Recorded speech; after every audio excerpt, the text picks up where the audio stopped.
I like when they're a little bit more serious, a little bit more scary. I mean, the movie made a lot of money, so give us more shark movies, more good ones. Exactly. Yeah, that's all we want. That's all we want in life.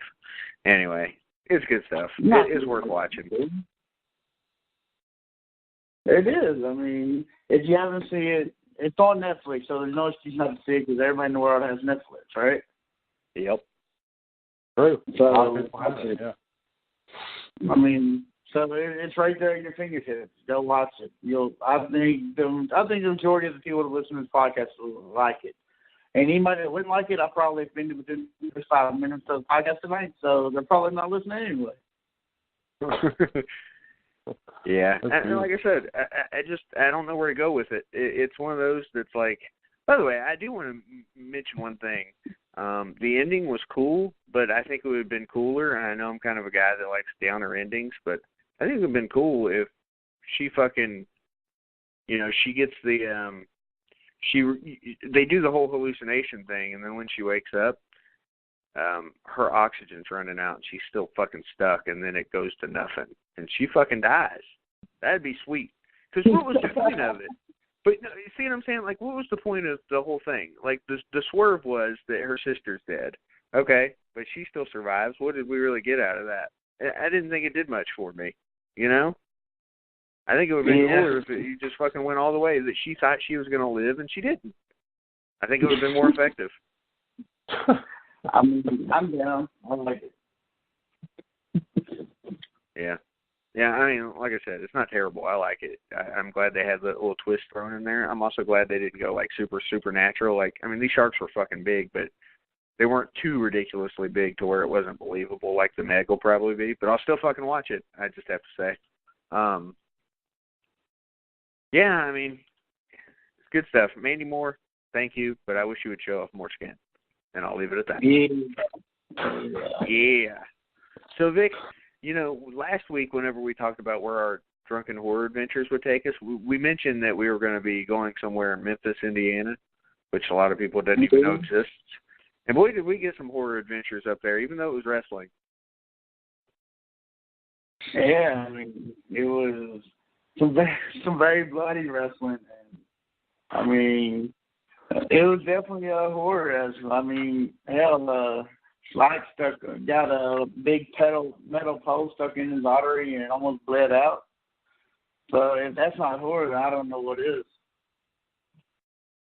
And an ambulance showed up to this place in Memphis, Indiana, and the guys just took their time, slowly walked over to him. I have no idea, but apparently everybody who saw them doing anything thought these guys are fucking worthless bums. Yeah, they didn't give a shit if he died. It took them, I don't know if it was this long, but it seemed like it took them at least 30 minutes to get there. I don't know where they were coming from, but an ambulance shouldn't take that long to get anywhere, I don't think. And then once they got there, boy, they were moving slower than me.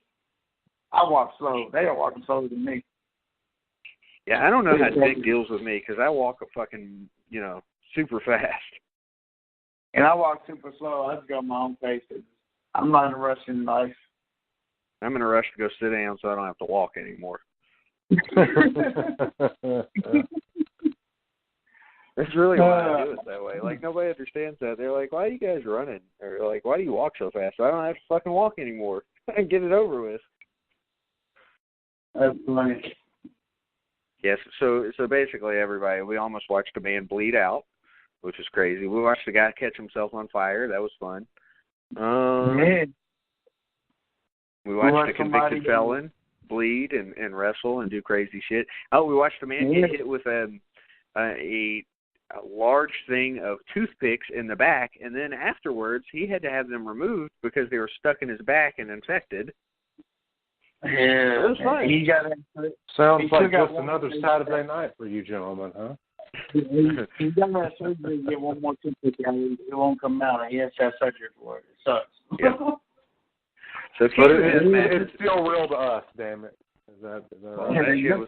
This is typical Saturday night in Memphis, Indiana. Yep. King of the Death Matches comes but once a year, and we celebrate it like it's fucking Christmas. So it was fun. So any of you, I know a lot of horror fans are also wrestling fans. If you like death matches, Tell them where to get the Blu-ray, Vic. Smart Mark? You can go to smartmarkvideo.com. You can get the DVD or the Blu-ray there, or you can go to, I believe it is smvod.com, and you can get the downloadable version, and you can watch it tonight. Man, you should be a pitch guy, man. That's really cool that you have all that stuff at your fingertips. I was a fan of wrestling for a long time. I remember the mass transit incident. You guys remember that? Yes, ECW, New Jack. Yeah, that is my era. Okay, as back in that day, and then before. My favorite, of course, I'm going to say this, and my favorite was always the classic, gray gloved Undertaker, with Brother Love and then with Paul Bearer. So I go back to that, and then I kind of sort of got up through the Attitude Era, and then by the time he rolled out on his bike with the American Badass song, I had pretty much given up on wrestling, because at that point it became more about TNA and almost like a fucking soap opera, less on the athletic, abilities. And that's why I like wrestling like what you guys went to see, where it's popular, but it's still underground enough to still mostly focus on the action and the athleticism versus working the mic, Well, to make it a simple comparison here, I mean, like a lot of people like the sizzle, we like the steak. You know what I mean? We like what goes down in the ring. We don't like all the bullshit. I mean, don't get me wrong, there's some backstage angles and stuff that we still enjoy. But most of the time, we just want to watch people fucking go out there and beat the shit out of each other, or go flying over the top rope, do their luchador shit. Love it. And by the way, Blake, since you were watching at that time, there were these Mexican luchadors that were doing fucking death matches too. So it was awesome to see the combination. Oh yeah, man. And some of the older New Japan stuff, where you had Chris Benoit and he was doing Pegasus Kid angle, and some of that stuff actually was very, very, very cool. Lots of really good athleticism. Some of the angles they have really good, and that's no disrespect to anybody that works the mic really well. Dwayne Johnson works the mic great. Undertaker, not so much, but he doesn't have to. He kind of just has to sort of stand there and be like, rest in peace, and then everybody just falls out with love and shit. So it doesn't really take a whole lot for some of them, but I more appreciate tell Corey that, Vic. I appreciate the athleticism, and Jerry Lawler was actually here not too long ago for the Strawberry Festival out in my neck of the woods. He wrestled, I want to say it was Jimmy Valiant at the high school out here, and I was like, really? Awesome. I didn't go see it, but I mean, I was like, that's interesting. Does he not work for WWE anymore, gentlemen? I haven't watched that in years. He has one of those contracts where he works for him, but he's allowed to wrestle other places because he doesn't really wrestle there. So. Okay. Well, whatever. But yeah, I was thinking about when I heard that he was coming out here, it made me think of you boys, you gentlemen, and I was like, well, they'd probably enjoy that. They'd also probably be like hollering insults, drinking, and being obnoxious in public. But whatever. Who us? Never. To each their own. But yes. So that sounds like a good time you gentlemen had. Really good time. I do have to tell you about this fucking margarita I had before the show, because I'm proud of this margarita. Okay. Aren't you, Vic? Aren't you proud of this margarita that I had? Vic is proud as long as you're ingesting alcohol. Vic is proud. Yes. Well, I was ingesting a lot of it. That's for damn sure. So here's what happens. We go to El Nepal in Sellersburg. El Nepal is like our place of choice. We always eat there, but usually we go to the ones by us, which is like there's two different ones, and one's a little closer to me and one's a little closer to his work. The one closer to his work maybe has higher quality ingredients, but the one closer to me has like more portions. So we like that one because, we're just not connoisseurs, let's be honest. Right, Vic? Yeah, man. Yeah. So anyway, so we go to this one in Sellersburg because it's closer to Memphis, Indiana. And, Corey's like, let me get this margarita, and it's this fucking tiny margarita. And Vic's like, let me get a jumbo margarita. And I'm like, let me get the biggest fucking margarita you have. And they're like, okay. And I'm like, all right, well, This should be good. I'm thinking I'm getting Vic's margarita, to be honest with you. Maybe a little bit bigger. Maybe. Although the jumbo I thought was the biggest one for a single person. If he came back with a pitcher, I would have drank that too. But it might as well be a pitcher. Pitcher's 60 ounces, and this thing was 45 ounces. And if you look on our Instagram, you will see this fucking beast of a drink because it was an absolute beast. It was just, it was insane. It was the damnedest thing I've ever seen in my life. Legit.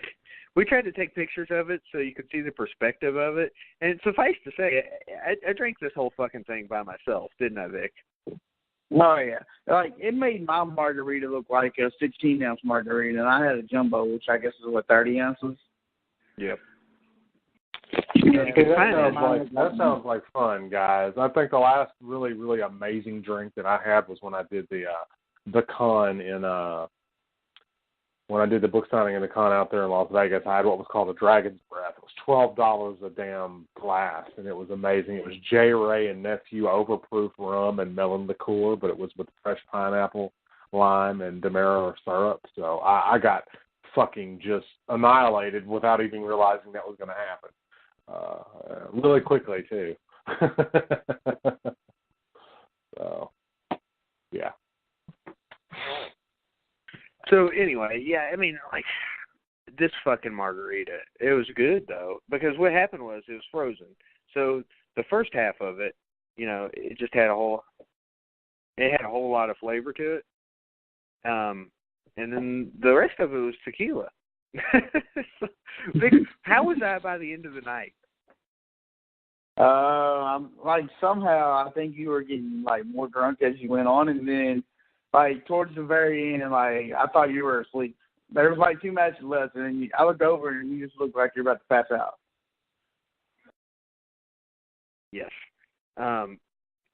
Dude, okay, so here's what happened. I think I got a hangover the same day, which I've had that before.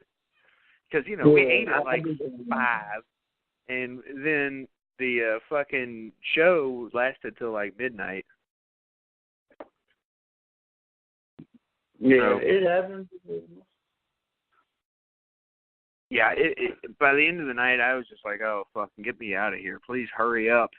I enjoyed the main event, but I was ready to get the hell home. And then I got home, and my wife's outside drinking wine with her friends, and I walk outside. I let the dogs outside first, and then I let them back downstairs, and I look at them, and I go, not to be rude, but I'm going to bed. And I just fucking went to bed. And that was that. And apparently, my wife drank too much wine and was puking in the toilet that night. So guess who won that battle? I was like, see, you drank too late at night. That's the problem. Tell a real man drink during the day. You're supposed to drink during the day. You feel a lot better the next day, that's for damn sure. And she's like, fuck you, I've been pregnant for 5 years. And I guess that's kind of true. True for 5 years. It is true, though. I tell her all the time, you've been pregnant since I've known you. Yeah, pretty much. I just looked at Sienna and she pissed, Vic. All I did was look at her. And she pissed? Yeah, she pissed. Pissed back? She didn't piss on me. She just pissed out of fear. For no reason. Pissed out of fear. Yeah, she does that. She's a fear pisser. It's better to fear boner, I guess, but she's a girl, so that wouldn't work. You scared that baby. Say what? I said you scared that baby. I guess. I don't know what I did, but anyway. So, yeah, that was interesting. Man, what else has been going on lately? Okay, so I'll get back to what I was talking about at the start of the show. As you fellas know, and Blake, this will be news to you, and I'm going to have to share this with you. I told you last week, Blake, remember me saying I'm going to go to Salem? Yeah. I've been kind of studying up on Salem, so I decided in October, guess what we're going to talk about? Salem witch trials. That'll be our fucking main event of October. Sound good to you, Blake? Oh, of course it does. I don't know why you're asking me. It's your show. Bro, I like having you on for those shows because you have knowledge like we do, so it's always fun to talk about it. Well, good. And like I said, just let me know as soon as you find out what the exact date is, because I've got some things coming up in October, and I want to make sure that I'm able to